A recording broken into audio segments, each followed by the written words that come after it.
Doctor, I would like to ask a question. Sorry? For the, I want to ask a question. Uh-huh. For the journal review, we only need to write a journal review for the two journal papers selected, right?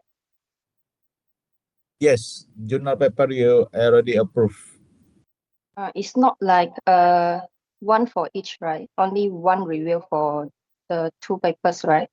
Yes, I'm going to inform you today actually because some students ask the same issue as your questions. Okay, I start this lecture first. Bismillahirrahmanirrahim. Assalamualaikum warahmatullahi wabarakatuh. Very good morning, everyone. And I'm so sorry today also we have to do online because I'm currently in Indonesia. Just finished give what is it in the national seminar in Universitas Lampung. So yeah, regarding the Jennifer questions, yes, it is true. It is correct that you have to review the two papers in one review. So you compare each other, you see what the similar thought, and then is there any contradiction between those paper or not, or each other support or one paper supports each other, something like that. You analyze only in one review paper. So no need to review one by one. But the example, of course, I give you the two example. The paper only review one paper, but the way how they review that paper article journal, you can follow that what is it, their format. Or one of your colleague also asked me regarding the outline. It is also good. Uh, uh, what is it? Explain the first paper and then explain the second paper and then compare each other in the third section. And you propose your argument in the next section. So it can be done like that as well. As I explained actually what is it uh,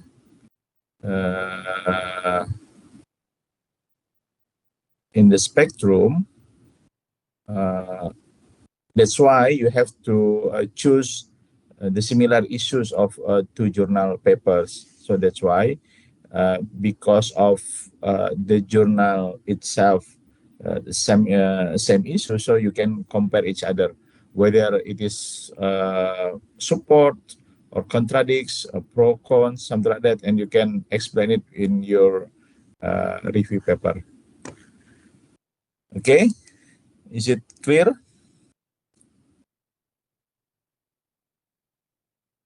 Is it clear, Jennifer? Yes, Doctor. Thank you. Okay, no problem. And the second assignment is write a topic as I mentioned in the previous lecture last week. You write a topic regarding one scholars that already signed in the group.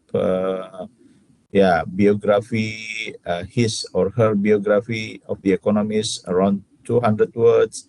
If possible, you can get their picture, put it in the picture, and also give a source, and then what the main economics ideas from them, minimum 1,500 words, and then relevant their eight ideas to the present era.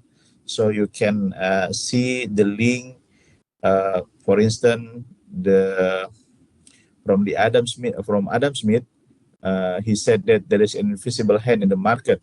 So if we correlate this idea in the present era, so it's still there is a relation. The price will be adjust by itself in the market. So that's regarding the assignment. So I have to share the slide first. Okay, next week, inshallah, we'll be offline, so we can meet in the class, and we can discuss directly in the class. Okay, so for today, we are going to discuss two scholars here from the classical economists, Adam Smith and David Ricardo. So please scan this QR code, and this is the password 6MNODF.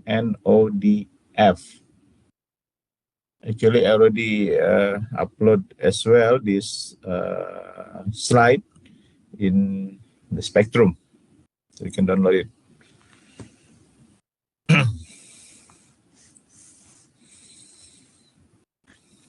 Okay, done.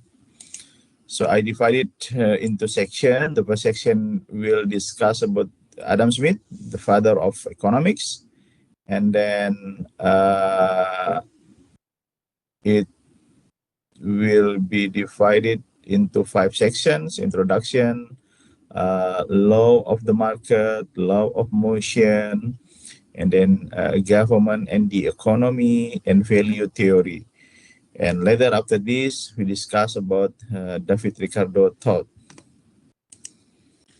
So this is Adam Smith face from some books. We can see this is his face.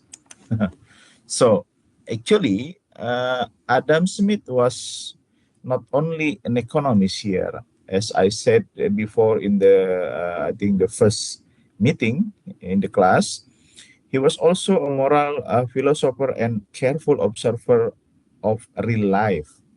So this background actually helped him see the economy as a complete system with many parts that connect to each other. And his big strength was his vision actually here. Okay, the first is he explained how people and firms interact in market. This is sometimes called the law of the market. So his view is very specific about market here. And the second, he described policies that can help a country become richer. This is like the law of motion. And what we know today, there are so many terms about economic growth here. And Smith wrote during a time when many governments followed mercantilism, which focused on hoarding gold and protection traders with special privilege, as we discussed about mercantilism before. Smith offered a new way of thinking. Look at how production and then trade, people choices actually work. He believed we should judge policy by result, not by tradition. In short, Smith gave leaders a guide to manage economy better, not for a few groups, but for society as a whole. So this is the basic thought of Adam Smith actually. So he wanted to the economies or the wealth is for a society as a whole. Okay, Smith's work is not a simple textbook actually. It is a bold doctrine for running a nation. He asks, what is a country's true wealth? For Smith, wealth is not the gold in the treasury. Wealth is the flow of goods and services that people consume every day, what we call necessaries and conveniences. So of course, people do not consume equally, but the total production that reaches a household is the key. So it means that there should be, production and also goods market should be produced in everyday life. So that's what Smith call about wealth. Yeah. So this idea changes everything actually. If wealth is the goods and people use, then good policy must focus on raising productivity, lowering barriers to trade, and letting competition guide resources. So Smith's interest was to promote the wealth of the entire nation, not the privilege of a few merchants or guilds. Yeah. So therefore, he criticized policies that protect special interests and limit competitions. Instead, he argued for rules that support open market, fair justice, and basic public works that help everyone participate in the economy. Uh, Smith wrote in a time when small firms were common and competition was strong. In that world, no single seller could easily control prices. When demand rose, price went up. When demand fell, price went down. So these price changes influence how much producers made and how many workers they hired. So in other words, markets send signals through prices that guided production and employment. So this does not mean that markets are perfect, but it shows why Smith believed competition and could coordinate many separate decisions without central planning. He saw many factories that were small and flexible. Uh, they responded to market signal quickly. If profits appeared in one activity, new producer would enter. If losses continued, producer would exit. So this dynamic process helps match what society wants with what firm produce. So Smith question, does it work this way? Was answered by looking at everyday life. And the answer is yes, at least in his time. Competitive market did push the economy toward balance. What we call in economics is equilibrium. Smith's method was practical and historical here. He looked at the institutions, customs, and technologies of his day and asked what actually worked. So he didn't simply assume government planning is always good or always bad. Instead, he posed a simple test. Does experience show that government intervention gives better result than free market? If yes, then intervene. If no, then let markets operate. So in his methodology as well, this is contextual approach here. It depends on time, place, and conditions. So for example, Smith knew that market needs rules to protect property and enforce contracts. He also knew some public goods like roads and basic educations. Uh, it is hard for private firms to provide a loan, but he remained cautious about detailed controls because powerful groups can capture that the state and use it to block competition. So in short, Smith method is careful observation plus clear principle. Respect evidence, support freedom where it works, and use government where it is most effective. Smith asks a big question here. So if everyone follows self-interest, so how does society stay organized without a central plan? So his answer begins with voluntary exchange. People trade because each side benefits. In competitive market, many such trades happen every day, and price reflect information about scarcity and demand. So actually no ancient tradition or single authority must direct each action. Instead, people just to incentive. Producers seek profit by offering what buyers want. So buyers seek value by choosing the best options. When many individuals do this, the system tends to coordinate itself. This does not mean every outcome is perfect. Smith warned about collusion and monopoly, but this core insight is that self-interest within a framework of law and competition can produce order and growth. The invisible hand, the very well-known words here, is not a magic. So it is the result of open market, secure property rights, and the freedom to enter and exit industries. That is how society hangs together. So the law of the market connects self-interest and competition here. Individuals want to improve their own situation, such as consumer wants good deals, producer wants profits, and in an environment where many others have the same goals, competition emerges naturally. Competition does three important things here. The first is it push producers to offer the products people actually want. And second, it guides the quantity produced to much supply, lower price and profits. And too little rises price and invites new entrants. And the third, it disciplines prices. Sellers cannot charge very high markup if rivals are ready to undercut them. So you have to compete each other here.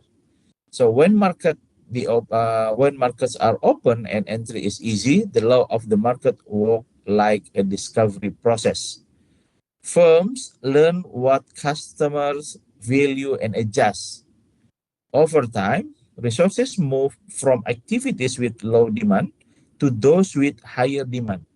So this process is not centrally directed, but it can be very effective in delivering in the right goods in the right amounts and reasonable prices.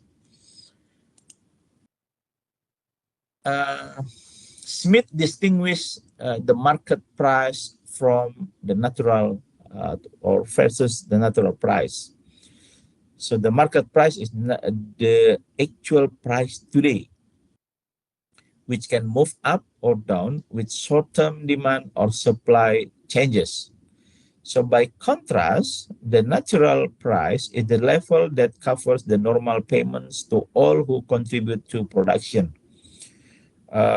such as wages to workers, profit to capitalists or to company, and rent to landlord or landowners. Yeah. In competitive conditions, the market price tends to gravitate towards this natural price. If the market price is above natural price, extra profits attract new suppliers, increasing output and pushing price down. And if it is below, firms exit or reduce supply, lifting price back up. Smith also talked about effectual demand, meaning that the demand backed by the ability and willingness to pay at the natural price. So effectual demand helps explain why price return to normal levels. Only the demand that can pay those normal costs sustain production in the long run. So this framework link short-run fluctuation to long-run balance. So in the long run, Smith said that the equilibrium or the price and the quantity will adjust the market in the equilibrium. Okay. To explain a long run growth, we often hear about this term, long run and short run, especially in macroeconomics topic. There is a short run aggregate supply, short run or long run aggregate supply, something like that. And to explain this, Smith emphasized with capital accumulation. So the building up of tools, machines, and inventories that rise productivity.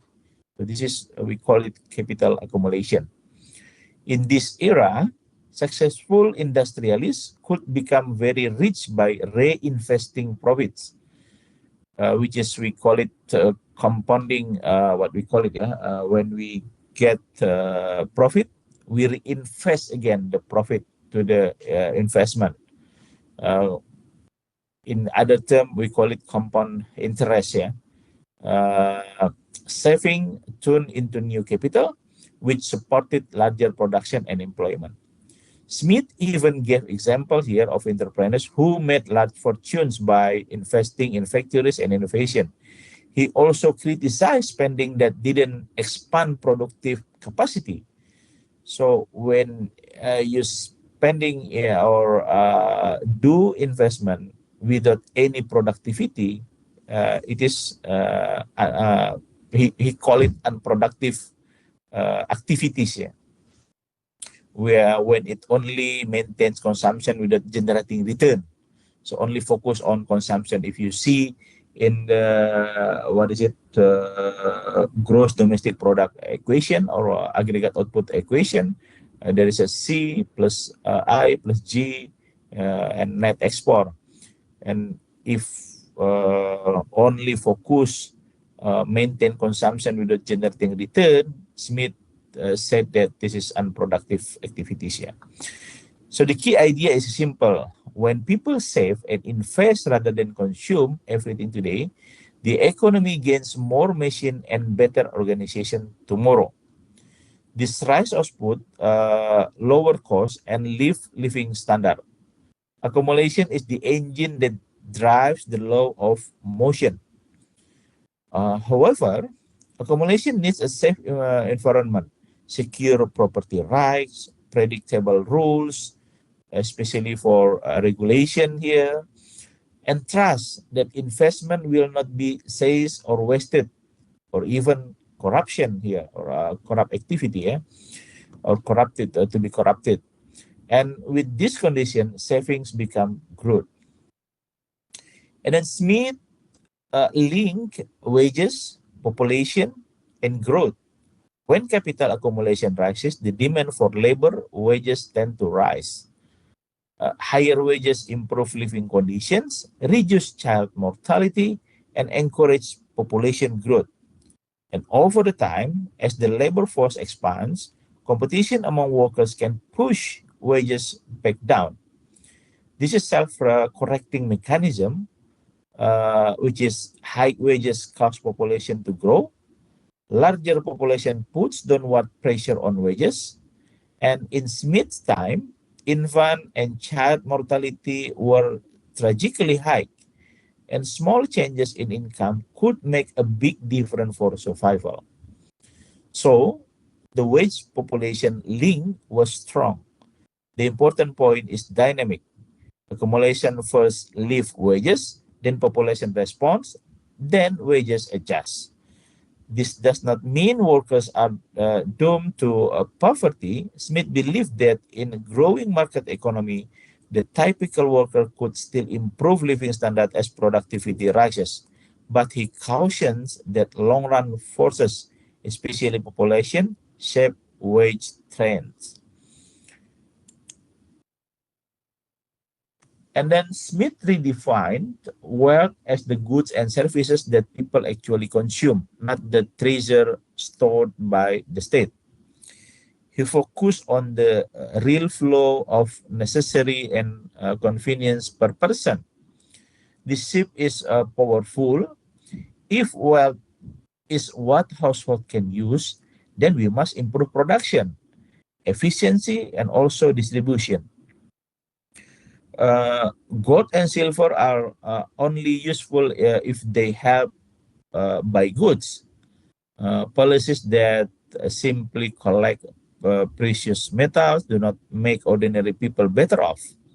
Therefore, the aim of economic life should be to expand the quantity and quality of goods and services reaching consumers. That requires higher productivity, open trade, and competitive market, as we discussed before here. So it also requires institutions that let entrepreneurs invest and workers specialize. So by measuring wealth in real terms, Smith moved economics away from zero-sum thinking. When productivity rises, the whole pie grows and more people can share in the benefits, even if consumption is not equal for everyone.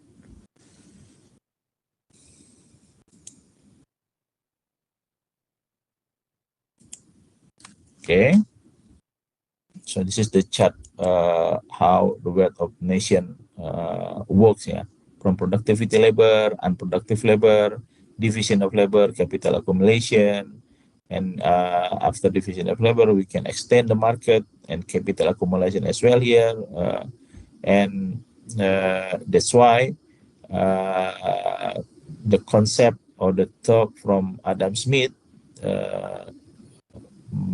Most people call it capitalist, capital accumulation. Okay, Smith famous example in the pin factory here regarding the division of labor. When tasks are split among workers, drawing wire, cutting, pointing, packaging, output per person increased dramatically. So he estimated that with specialization, a small team could produce thousands of pins per day, far more than if each worker tried to make a pin alone. So see, the specialization started from here. What we call it in this slide or in this book, division of labor. Why does division of labor rise productivity? So first, of course, learning by doing. Repeating a narrow task build speed and skill every day in job activity and work activities. So second, time saving. Workers do not lose time switching between different tools and action because they focus only one action or one tools. And the third, machinery. Specialized tasks are easier to mechanize, and mechanize amplify human effort. So this logic applies beyond factories, such as services, farming, and trade can also benefit. The larger message is the specialization, supported by trade, allows people to focus on what they do best and then exchange with others. So this creates more total output, lower cost, and improve living standard for society as a whole.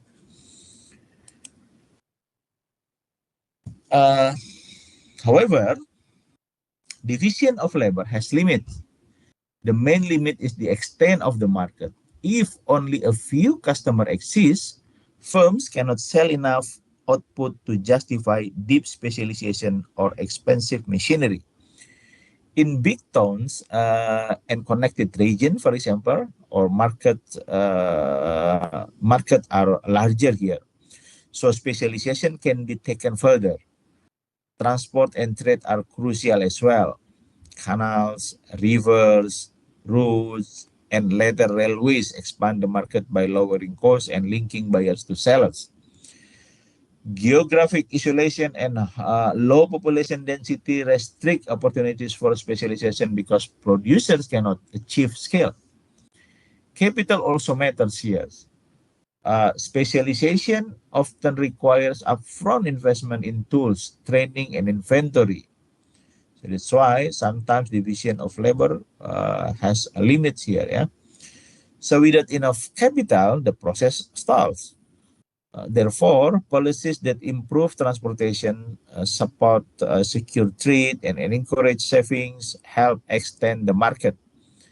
As markets widen, more takes can be split, more machines can be used, and productivity can climb. So this is why Smith priced infrastructure that connects region and reduce trade frictions. Uh, Capital is the bridge between starting production and finishing it. Many processes take time, planting to harvest, design to final product, and during this time, worker must be paid and materials must be bought. Capital provides these funds because specialization often lengthens and complicates production. More capital is needed to support it. So therefore, the extent of specialization depends not only market size, but also available capital. So Smith argued that the main constraint on growth is capital accumulation. We must save first to invest later. This is why protecting property right is essential. If inventors fear that their asset can be taken or their contracts ignored, they will not save and invest. With secure rights and stable rules, saving can flow into new machine, skill, and inventories. So the result is virtuous cycle. More capital enables deeper specialization, which raises productivity and income, which then supports some saving and investment.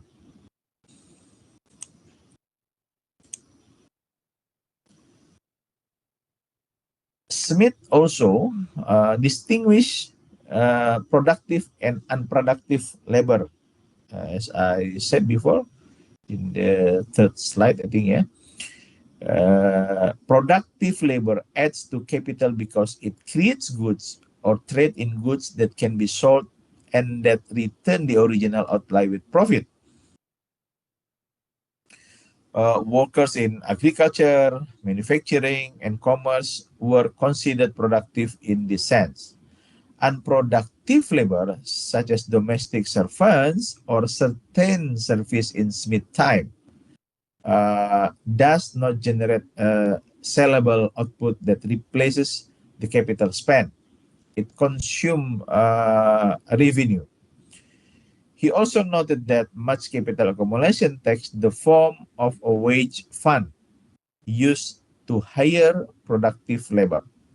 So Smith believed that parsimony or thrifty increase capital, while prodigality or wasteful spending reduce it.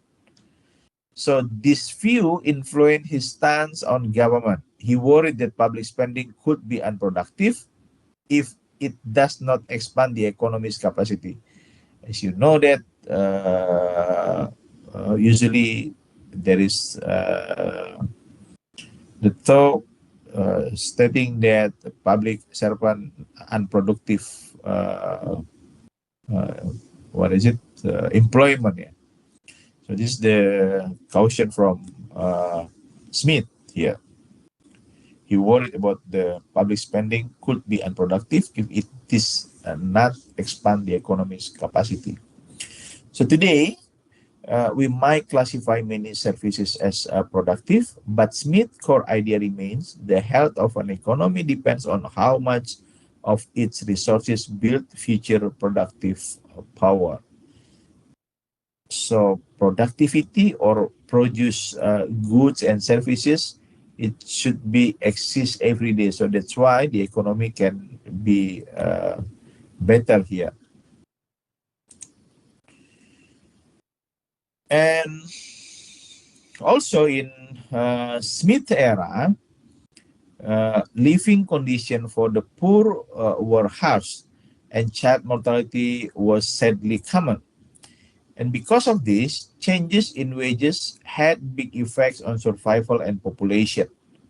When wages rose, families could afford better food, warmer housing, and basic care, increasing the chance that children would live to working age, better education, better life. And then when wages fell, malnutrition and disease spread more easily. Smith used this observation to explain how population responds to economic forces. He argued that labor and then like other goods can increase when demand for workers grows and decrease when demand falls. This is not a cold idea. It is a description of the reality he saw at that time at his era. Yeah? The lesson is that strong, sustained growth through accumulation and productivity can lift wages and improve life change. But without continued progress, population pressure can push wages back towards subsistence. Understanding the cycle helps leaders or policymakers yes, that support long-term improvement for workers.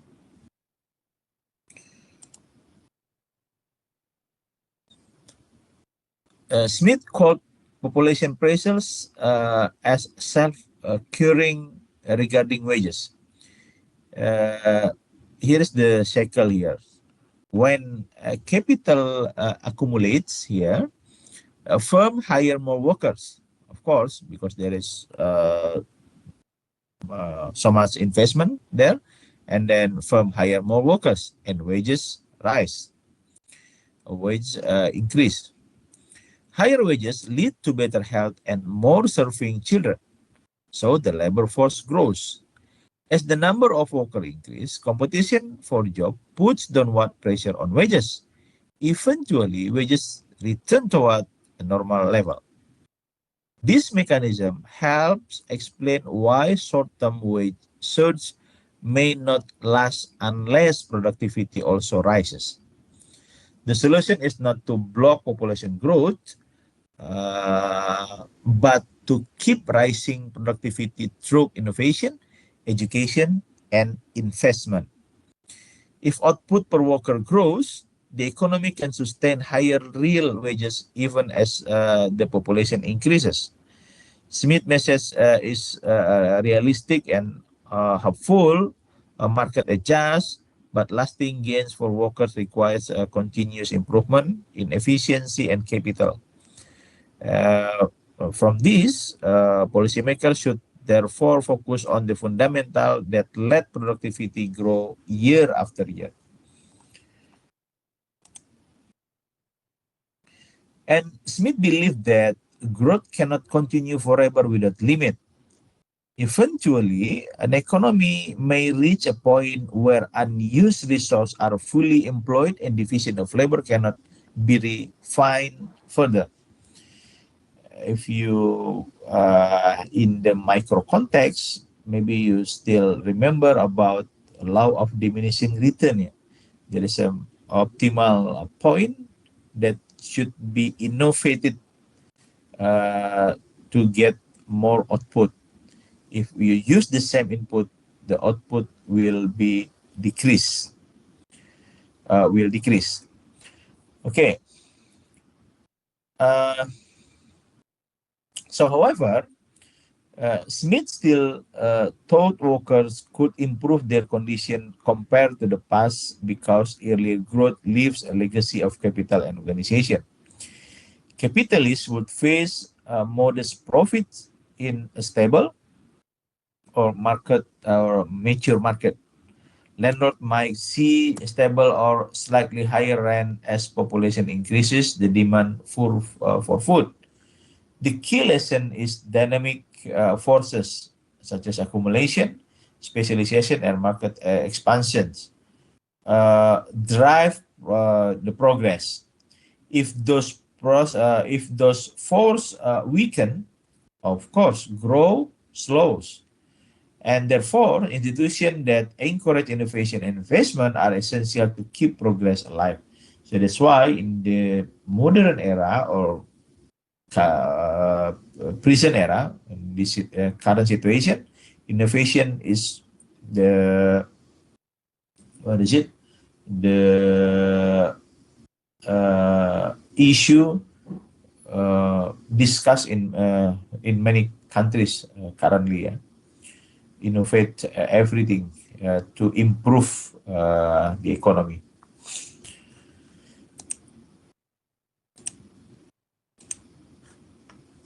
Okay, so in a government context,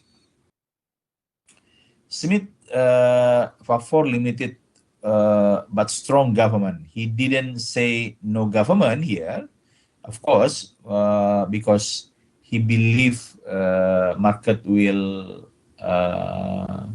adjust themselves, but he still uh, has an argument or idea about the strong government here. He said government should do a few important things very well. First, he said that defense, protect society from external threats. Without security, trade and investment collapse.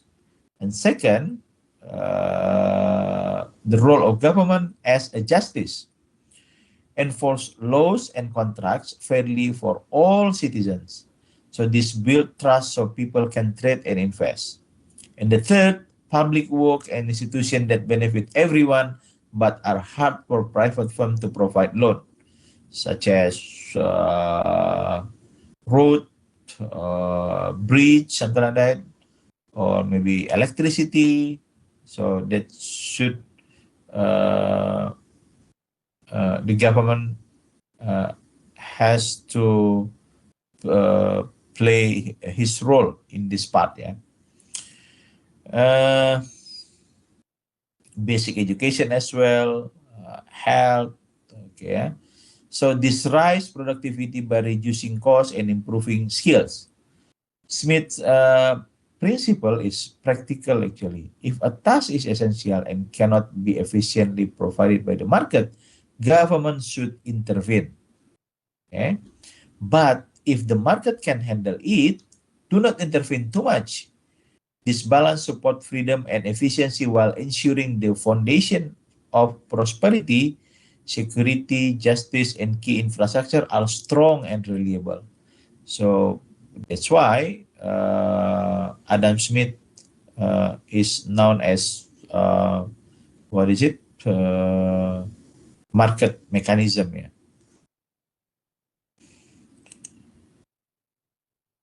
Okay.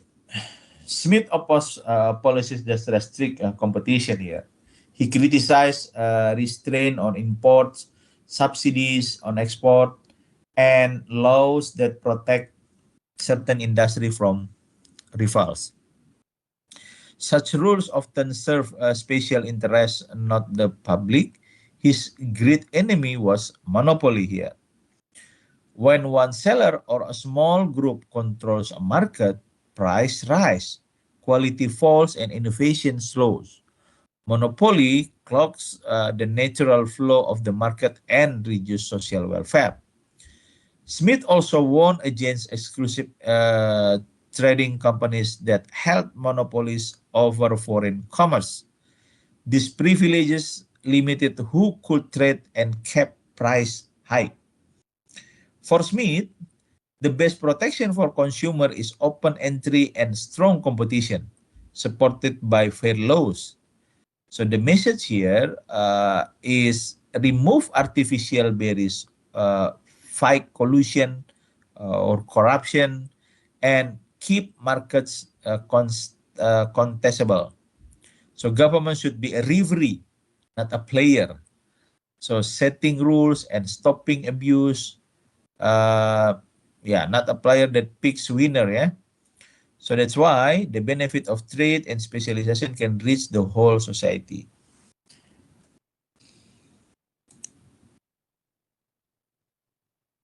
So what about his thought about value? What we call it a value theory from him. Yeah. So Smith begins his analysis of value by imagining a primitive society without private property in land and without accumulated capital. In that world, the exchange value of goods depends on the labor required to obtain them. If one beaver takes twice as much labor to secure as one deer, one beaver exchange for two deer, like what is it, barter, yeah. So this labor cost account abstract from profit and rent because those categories have not yet arisen. Only labor time differs. Smith recognized difficulties. Differences in skill and effort complicate measurement, but the model clarifies the the intuition that relative scarcity as measured by labor requirements govern trade ratios when other claims on output are absent. The thought experiment prepares the ground for more complex setting by showing how additional social relations, capital ownership, land rents, enter prices as societies develop. So it is pedagogical step, not final theory, but industrial economies. So moving beyond primitive settings, Smith proposed labor commanded as a way to compare values over time. The worth of a good can be gauged by how much labor it can purchase at prevailing wages. If a beaver exchanges for two deer because it takes twice the labor to acquire, then at a later date, the beaver's value can be indexed by the quantity of labor it commands in the marketplace. This device is analytically useful because money prices fluctuate with monetary conditions, while labor commanded relates value to a more stable social cost, the effort society must give up. Smith does not resolve all issues, how to compare different kinds of labor, for instance, but he offers a practical yardstick for thinking about purchasing power and real cost across time and place. So it is a part of his broader attempt to anchor a value in social relation, not in metal or ethic. Yeah. And in advanced economies, where capital has been accumulated and land appropriated, Smith abandoned pure labor cost value. Final prices must include normal return to all factors, wages for labor, profit for capitalists, and rent for landlords. In competitive condition, these claims compose the natural price, and market price fluctuate around it. Thus, the value of goods is the sum of factor payments required to bring them to market, including the interest like portion of profit, and as understood in Smith's day in the second slide. Yeah. So this cost of production account links value to distribution. Who owns what, shape who earns what. It also provides analytical bridge between micro decisions, firm covering costs, and macro outcomes, who income is divided among classes. For policy, uh, this message is to preserve competition so the center of gravity remains close to cost.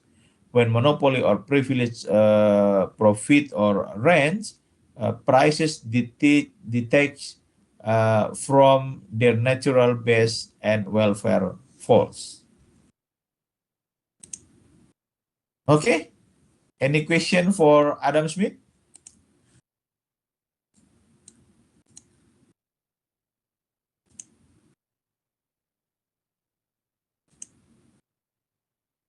No? No questions about Adam Smith here?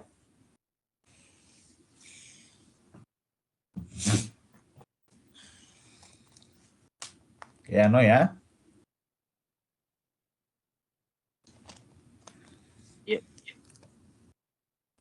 Okay, we continue to David Ricardo Todd.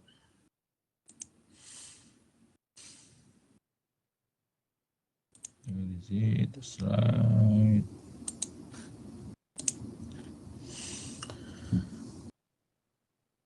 So I divide it into 6 sections here.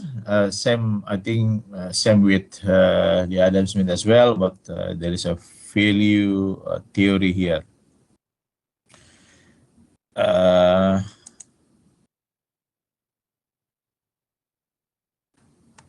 So we start from the introduction first. So actually, David Ricardo, he was the son of a Jewish merchant banker from Holland. At age 14, he worked with his father and learned the world of finance from him. At 22, he started his own business with only 800 pounds of capital. How much, 800 pounds currently? Anyone knows about the curves, the exchange rate? By using discipline and careful judgment, he became financially independent. And then he retired from active business at 42 with a very large fortune, estimated between 500,000 and 1.6 million pounds sterling. His early success in finance later gave him the time and independence to study political economy seriously. And it also enabled him to enter public life, serve in parliament, and join debates about trade and taxes. Knowing the mechanics of market from daily practice shaped his clear, practically way of writing about economics. So this biographical context, we can see that the story of David Ricardo here, yeah.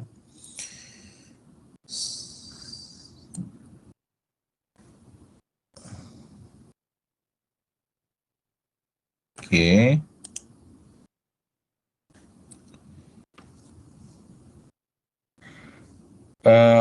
About making money, he believed that people often exaggerate the importance of events.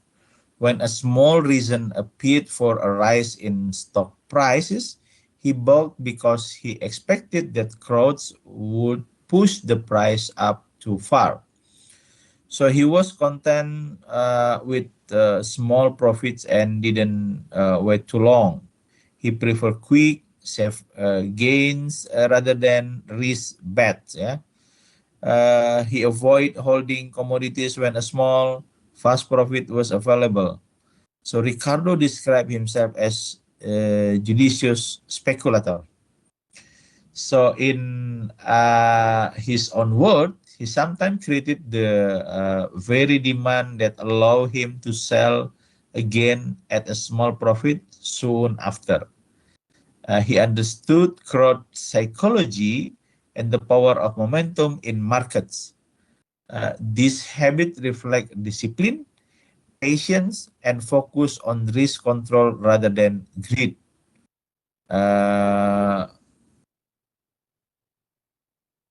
It is also, I think, can be echo in larger theme in economics. Yeah, incentive, expectation, and competition shape outcomes over time here. So what about his methodology? His analytical from David Ricardo styles was deductive. So he imagined a simply model economy and asked how it behaves under different policies. So because the model is simpler than the real world, it helps us see the core logic without noise. If the model captures essential feature of actual economies, then policies that work in the model can guide policies in practice. Ricardo applied this method to questions such as rent, and then wages, and also profit, corn laws, and trade. So his approach is very modern. This way of thinking is similar to how modern economic theories build simple models to isolate cause and effect. By changing one assumption at a time, Ricardo could trace clear chains of reasoning. The result is a framework that rigorous, transparent, and open to criticism or improvement. This approach makes complex issues understandable because it separates core mechanism from side details here from the Ricardo. So what about the corn laws from him? It is a central policy debate actually in early 19th century in England. The corn laws set sliding duties on imported grain here. When the foreign price fell, the import duty rose. The system was designed to keep cheap wheat out of Britain. The reason was protection to support British agriculture by allowing a ban or heavy tax on import when domestic prices fell below a certain level. So the main consequences was a floor price for wheat that ensured the profitability of domestic production.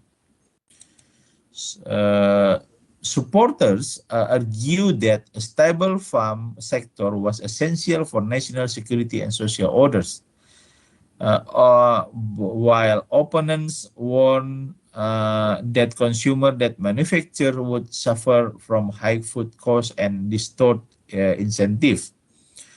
So the sliding scale seemed flexible, but in practice, it often kept foreign grain out when domestic prices were falling. Actually, when we understand these rules is important because they strongly influence wages, profits, and rents in Ricardo's analysis here.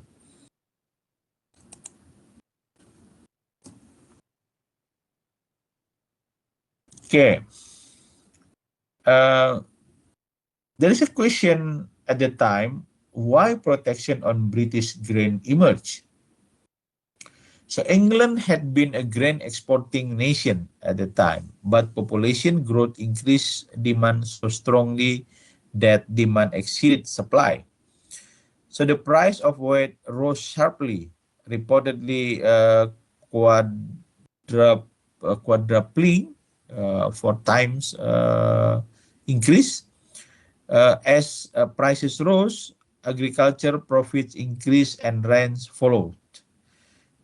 Witnesses noted that rent had at least double over the previous 20 to 25 years. Enterprising merchants began to import corn to relieve shortage and profit from high prices. While landlords who depended on crop prices for income disliked this trend. They worried that import would cut profit and reduce rents. Because landlords dominated in the parliament, they could design rules that protected their income. So from their point of view, expensive import could threaten rural stability and their social positions. So from the point of view of urban workers and manufacturers, however, this protection made bread dear and life harder. This conflict of interest between classes in the background of Ricardo's later argument about rent and distribution. So his thought about rent and distribution started from here.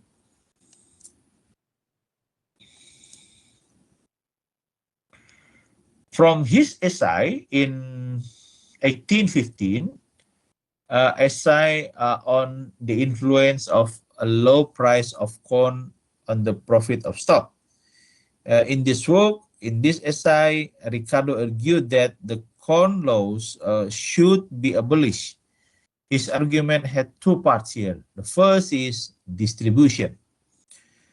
So, in the term of distribution, high food prices transfer income toward landlords through higher rents and away from capitalists through lower profits. Lower profits slow capital accumulation and reduce growth. And the second, international trade. Import restriction reduce the gains from trade and misallocate resources. So, lower food prices would raise profit by reducing the cost of maintaining labor and by easing pressure from diminishing return.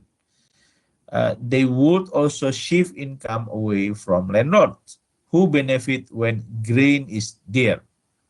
So open trade, he argued, lets a nation import cheap grain and use its scarce resources where they are most productive. The essay became a key text in the political movement to repeal the corn laws. Okay.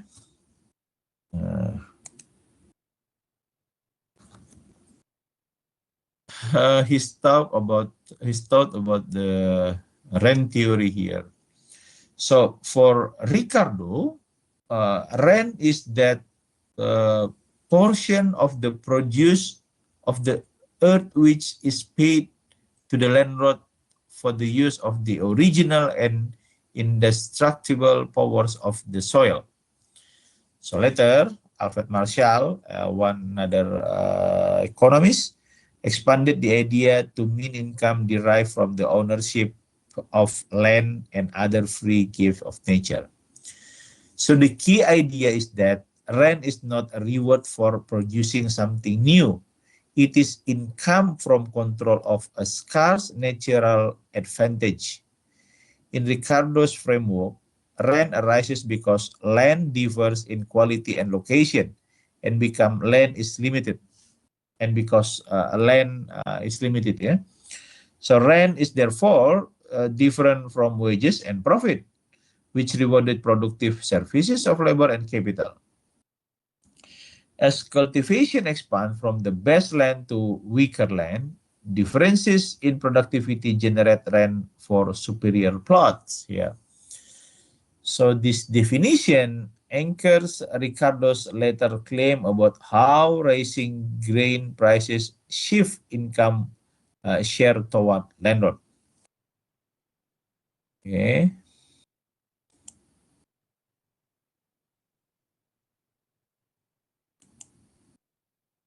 So to understand this concept of rent, the concept of rent is essential to follow his critique to protection for agriculture. Yeah. So what about indifferential rent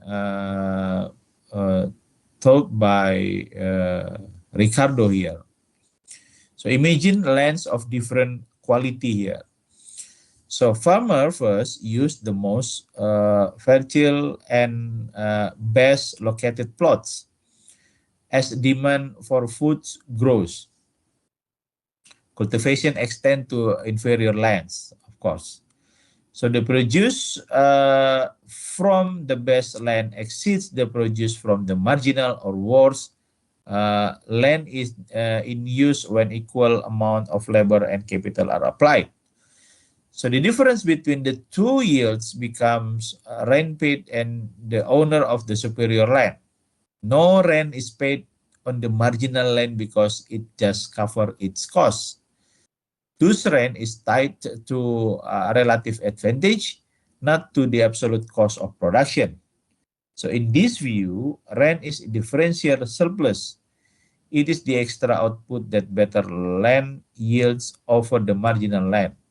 So because competition equalize return to capital and labor, this extra goes to the owner of the natural advantage, which is land. So as population grows, and demand for food rises, the margin move to even poorer land and differential rent increases. This mechanism explains why landlord can gain while others face rising costs.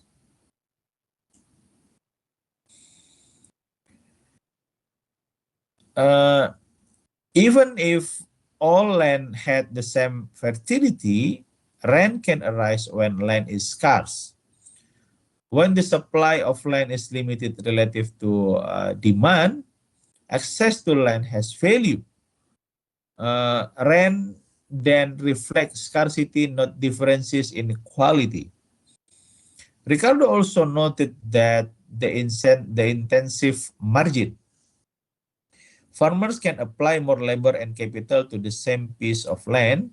They will do so as long as the extra output from the last unit applied exceeds its extra cost. As more input are used, diminishing return reduce the extra output.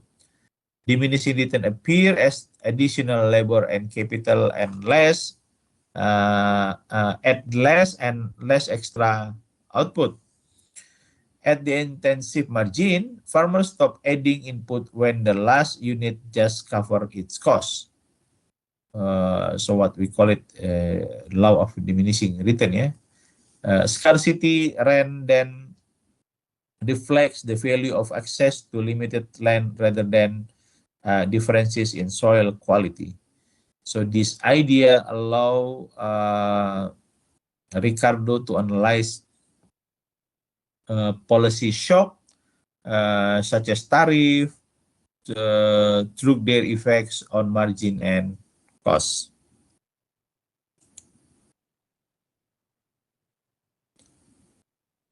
So what about the implication on corn laws about the rain here? So when the price of grain rises, whether because of tariff of or because population growth rise demanded, rents on land increase. So with import restriction, fertile land becomes even more valuable because society avoid cheaper foreign supplies. Intensive and extensive margin are pushed down. We cultivate poorer soil and push existing soil harder. So diminishing return rise the cost of food. Ricardo's famous line helps summarize the logic. Corn is not high because rent is paid, but rent is paid because corn is high. So I repeat, corn is not high because rent is paid, but rent is paid because corn is high. So higher grain prices mean higher natural wages and lower profit for capitalists, given international competition in goods prices. So landlords benefit because rent rises as cultivation extend to inferior soils and as intensive use increases. The short sentence here, if you see price drive rent here and not the other way around. So this is why Ricardo saw the corn laws as a transfer from the rest of society to landlord or land owners.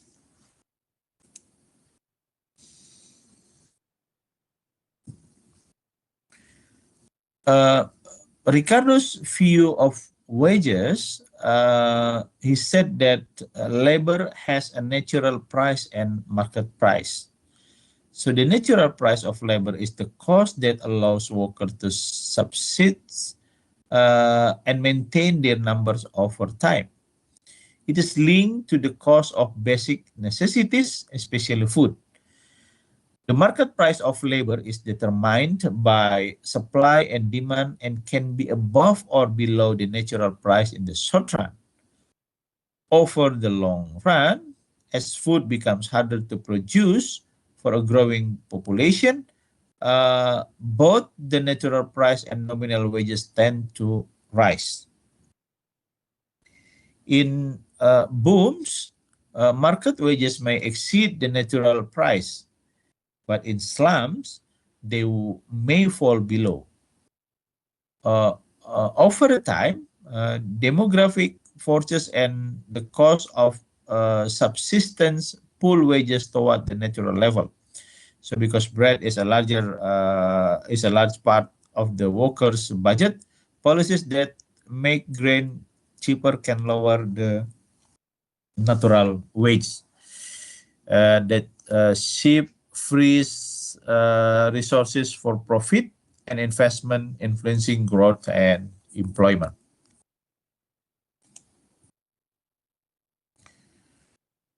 So what about his claim about profit? In a competitive economy, he said that he argued that profits in different industries tend to equalize. So when price move, they change rates of profit and capital flows toward higher returns. This process reallocates resources and shape production. In agriculture, the rate of profit on the marginal land, the worst land still under cultivation, governs the general rate of profit. If better land pays rent, only the marginal land set the baseline for return to capital. So when profit on marginal land fall, the general rate falls. And when they rise, the general rate rises. So if profits rise in manufacturing, new capital flows there.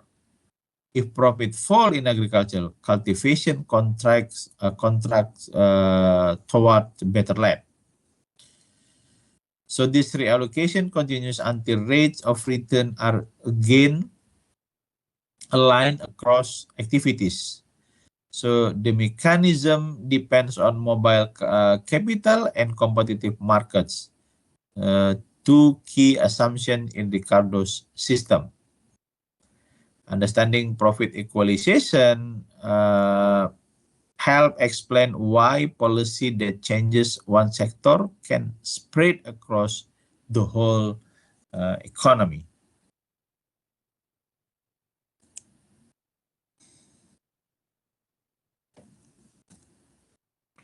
So Ricardo emphasized as well that profits depend mainly on real production condition and the cost of maintaining labor. When technology improve or when cheaper food reduce living costs, the share available for profits can rise.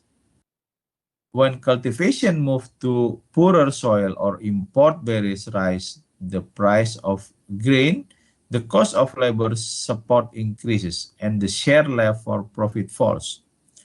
So competitive force still tend to equalize profit across sectors, but the economy-wide level depends on these fundamentals. So in other words, profits are a residual after paying the real cost of labor and after conferring diminishing return on land. Competition then spread that residual across industries until no further arbitrage is possible. So because agriculture set many living costs, policies that change grain price strongly influence the profit share. Okay.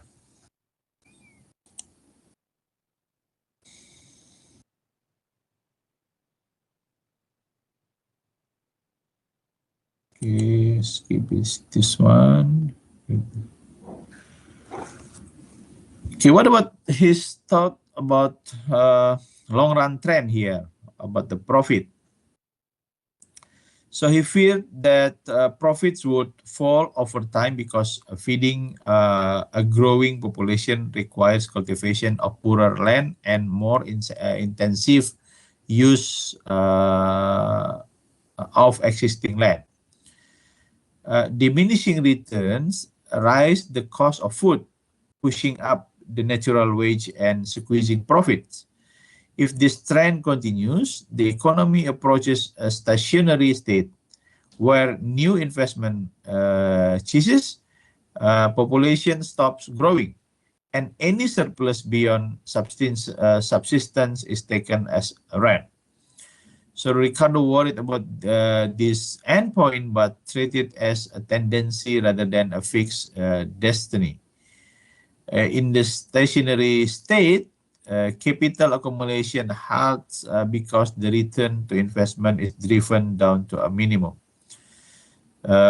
Ricardo did not celebrate this outcome. He treated it as a warning about the long-run pressure from land scarcity.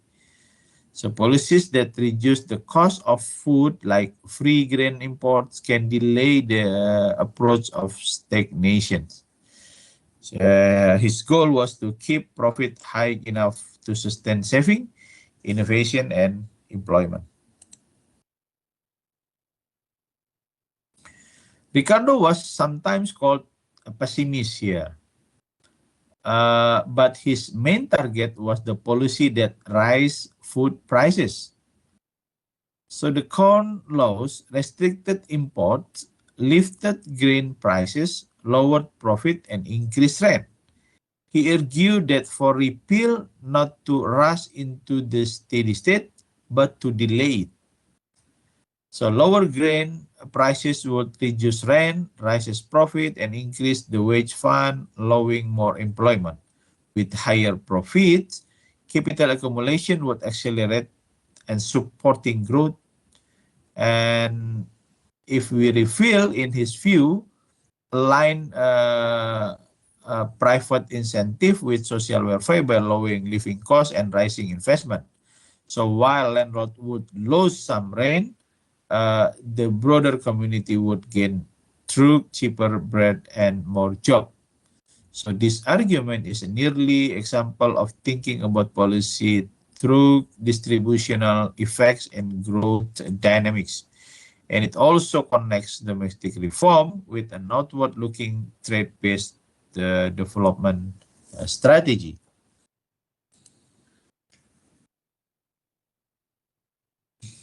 So there are some further distributional assumptions in Ricardo's framework.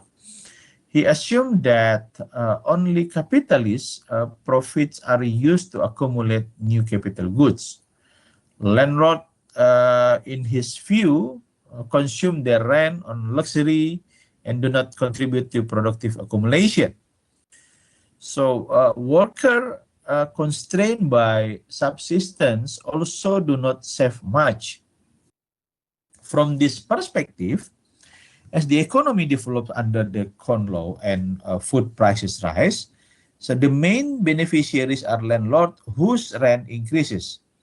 Workers remain at or near the subsistence wage. The capitalists face squeezed profits and a lower capacity to save. So therefore, a shift of income toward landlords can slow the pace of capital deepening, even if total income is unchanged. So by contrast, a shift toward profits can finance new machines, factories, and employment. The corn law, by raising rents, thus risks starving industry of the saving it needed to expand. Ricardo's harsh view of landlord reflects this macroeconomic concern, not personal animosity.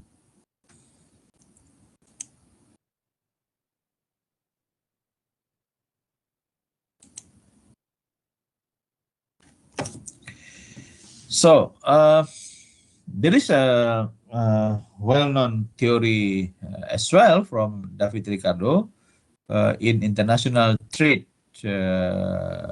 topic, what we call it comparative advantage. This is most famous contribution to the trade theory from David Ricardo. So he opposed the corn laws not only because they raise food prices, but also because they reduce gains from international trade. Comparative advantage says that countries should specialize according to relative efficiency, not absolute efficiency. Even if a country is more productive in everything, it still benefits from trading with others by specializing in goods where its relative productivity is greatest. Trade lets each country save resources by importing goods that would be costly for it to produce at home. So the saved resources can be used to produce more of the good where it has an advantage, increasing total output. Ricardo illustrated the idea with a simple two-country, two-goods example involving clothes and wine here. For example, here there are two countries, Portugal and England. So in in Portugal, the opportunity cost of producing 1 unit of wine is 2 units of cloth. You see that? 6/3. It means that to make wine, Portugal gives up relatively little cloth. But in England, the opportunity cost of producing 1 unit of wine is 5 units of cloth. 5/1. So England give up much more cloth for 1 unit of wine. So therefore, wine is relatively cheaper to produce in Portugal than in England. By the same logic, cloth is relatively cheaper in England, and this number here can you see summarize relative trade-off and not absolute productivity levels. So a country can be absolutely better at everything yet still benefit from trade because opportunity costs differ. Okay. A comparative advantage, therefore, explain trade patterns beyond simple cost of wage comparison. So it is the relative cost within each country that guides specialization and exchanges here.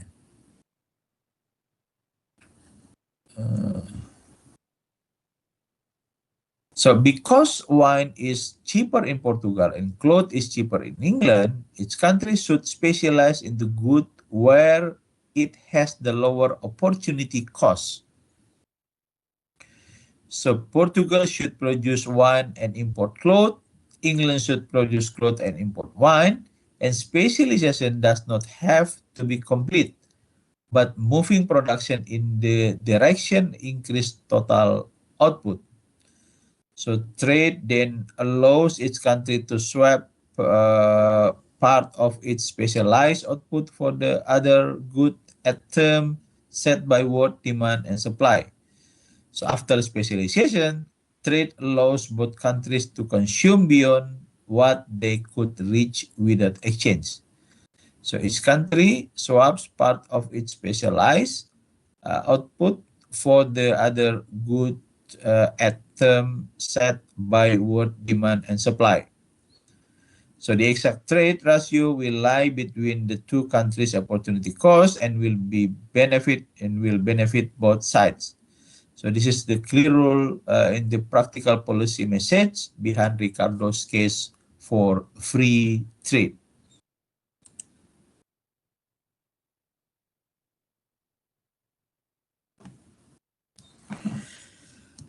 So when Portugal moves 1 unit of labor from cloth into wine, and England reallocated 2 units of labor from wine into cloth, world production of both goods can increase.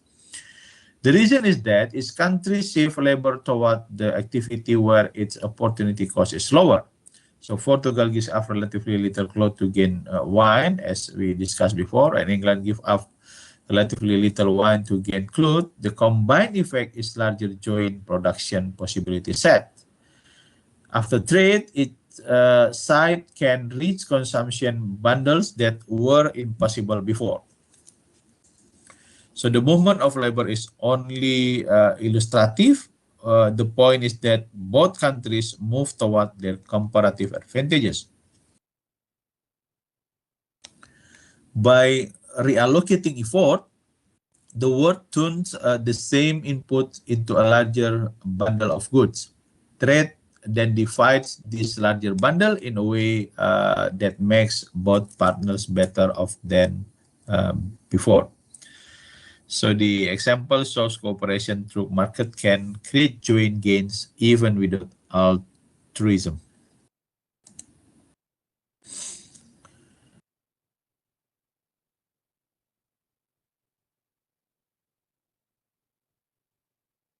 Okay, so what about Ricardo thought about the value theory? Actually, it can be seen from his motivation, from Ricardo. Protectionists use Adam Smith's values idea to argue that higher tariff would not lower profit and that higher money wages would not necessarily reduce profit. So Ricardo wanted to refute this use of the cost of production theory of value. He argued that relative prices must be explained by objective condition of production, especially labor requirements, rather than by money, wages, or demand alone. By clarifying value, he aimed to strengthen his arguments about distribution and trade. By separating money from real costs, Ricardo tried to show that distribution, not nominal wages, drives profitability. He wanted a theory that could explain relative price without depending on fluctuation demand or monetary shocks. Labor requirement offered that anchor, especially for reproducible goods produced under competition. So this foundation also support his later discussion about wages, profit, and international price adjustment. Ricardo agreed that use value is necessary. A thing must be useful to have any exchange rule, but use value is not the measure of price. For most reproducible goods, exchange value, relative price depends on two factors: scarcity and the amount of labor used in production. Where goods can be reproduced, scarcity matters less and labor requirements dominate. For non-reproducible goods, such as rare painting or unique wines, exchange value depends mainly on scarcity because supply cannot be expanded by extra labor. So thus, usefulness is a precondition, while labor time is the main measure for reproducible goods. So this move shifts attention away from taste and toward objective technological condition of production. It also clarifies why some rare items command high prices despite little labor. They are scarce by nature. And for policy, the focus on labor costs highlight how productivity improvement can lower relative price over time.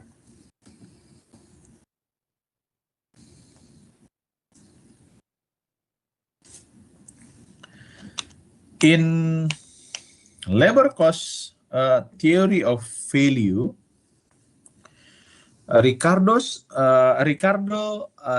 Ricardo wrote about the value of a commodity or the quantity of any commodity for which it will exchange.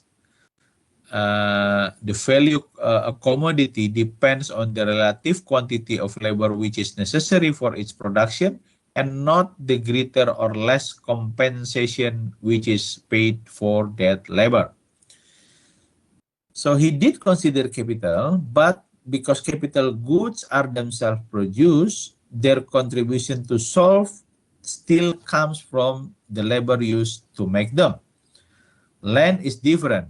It is not produced by labor, so its payment rent does not enter cost. And here, the cost that matters is the total direct and indirect labor embedded in the commodity. So because land is a gift of nature rather than a produce input, rent is rent a distributional claim, not a production cost.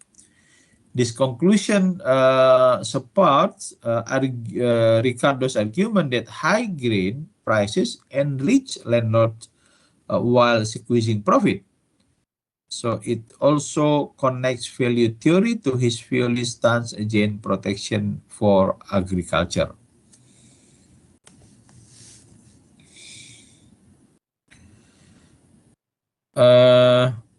From the differing capital labor ratios across industry, of course, two capitalists may employ the same amount of labor here.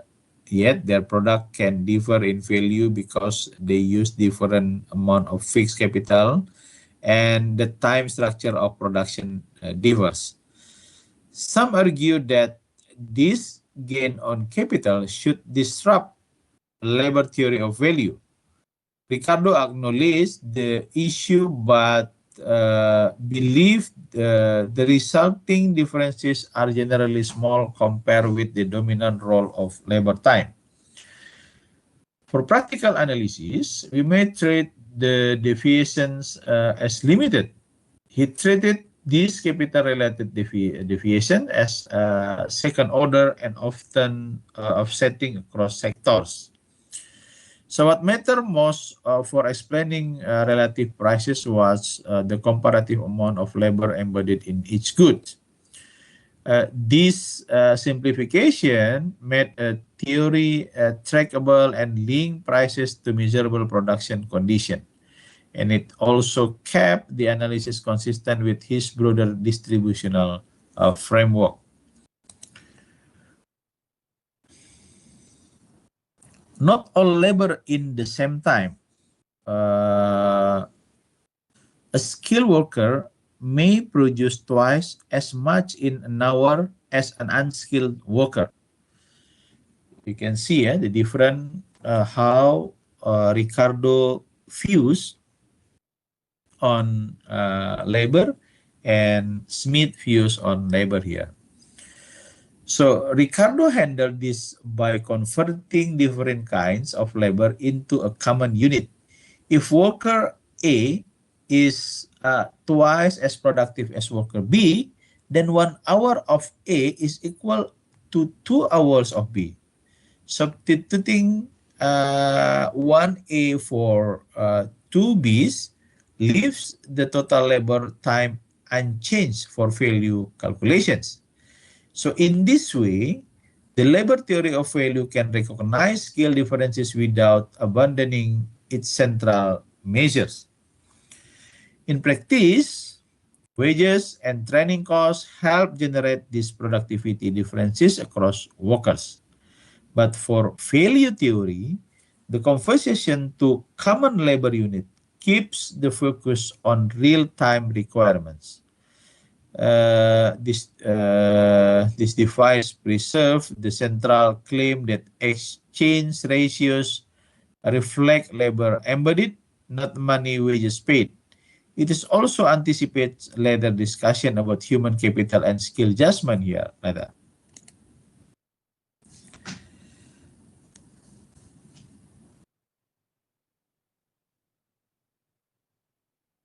Okay. If you see in this slide about value theory and wages here, Ricardo's value theory with 2 points here. The first is wages do not determine relative prices. The amount of labor used does. If wages change, profit change in the opposite direction, but relative prices remain tied to real cost. International competition fix many prices here. So distribution adjusts rather than prices. And second, short-run prices can deviate from values because of supply and demand shock. But in the long run, values depend on real production costs. So those temporary shortage may move market price for a time, yet values pull them back. So therefore, when wages rise broadly, profit tend to fall, but relative prices across sectors do not systematically shift. So short-run price movement still occur as market clear. Yet these are temporary around long-run value anchors. So this separation between value and market price allows analysis of transitory shocks versus lasting determinants. It also brings the theory back to policy, keep food cheap, sustain profit, and avoid artificial price distortions.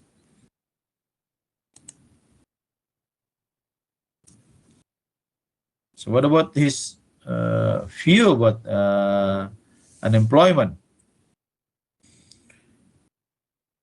He believed the economy has a natural tendency to return to full production after short disruptions. The key idea is often called by Jean-Baptiste Say or Say's law, supply creates its own demand. So when firms produce goods, they also pay incomes to workers and owners. Those incomes become purchasing power. So people are both willing and able to buy the goods that were produced.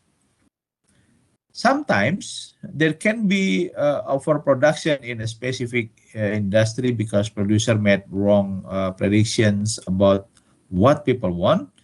So in that case, prices and profits in that industry will fall, and firms will cut output there, and resources will move to other industries where demand is stronger. So this adjustment helps the whole economy balance again fully. For Ricardo, widespread, long-lasting unemployment is unlikely under normal market conditions. The problem is mainly temporarily misallocation, not a general lack of demand. Because income created in production matches the value of goods produced, overall purchasing power is sufficient to clear market eventually. So in short run, gluts can happen, but market signals and mobility of capital and labor will correct them. So employment then recovers as production shifts toward the mix of goods that people most want.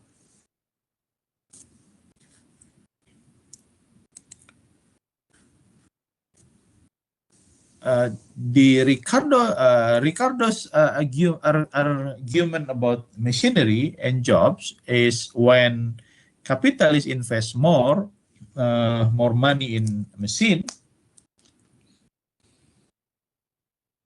less is left in the wages fund in the short run.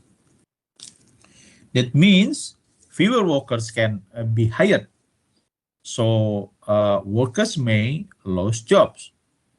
So in this case, the main benefit go to landlord and capitalists, not to labor. And however, Ricardo also stressed that the long-run effects are more positive. New machine rise efficiency and reduce costs. Higher efficiency increase profit, and those profits are reinvested. With more investment, production expands, new sectors grow, and the workers who were displaced can be re-employed. Or in other words, technological unemployment is a short-run issue. Because machine make the country more competitive, discouraging machinery would be a mistake. If policy punish investment in new technology, capital may move abroad, and then the demand for domestic labor falls even more. So better policy is to allow innovation while helping workers adjust, encouraging mobility, training, and for the economy to absorb the change. Ricardo's core message here is balance. Expect short-term pain for workers when machines are adopted, but in the longer term, efficiency and investment increase total output and restore employment as industries expand to meet stronger demand at lower prices. Okay, I think enough for Ricardo as well. Is there any questions?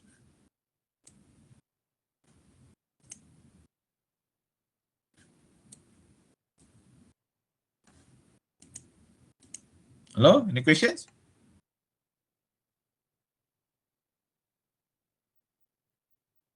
No questions? No, Okay. Okay, I think enough for today. For next week, we are going to do offline. And please read from the slide, what is it? From the lecture week 1 to today. Please read it. We will have maybe small quiz next week as well. And we use Kahoot. Please bring your mobile phone as well, yeah? Okay. No question, and thank you very much for today. And hopefully you already scanned the attendance. Hold on, I download also the attendance from here. Doctor, Yes. Doctor, could you please check the submission of our journal proposal? Oh yeah, I will check again today. Okay, thank you. Yeah, thank you. Any other questions? Okay, if no, thank you so much for today. Hopefully we meet next week in the class. Thank you very much and see you next week. Assalamualaikum warahmatullahi wabarakatuh. Thank you, Doctor. Thank you, Doctor. thank you, Doctor. Thank you, Doctor. Thank you, Doctor. Thank you, Doctor. Thank you, Doctor. Jumpa next week. Thank you, Doctor. Thank you.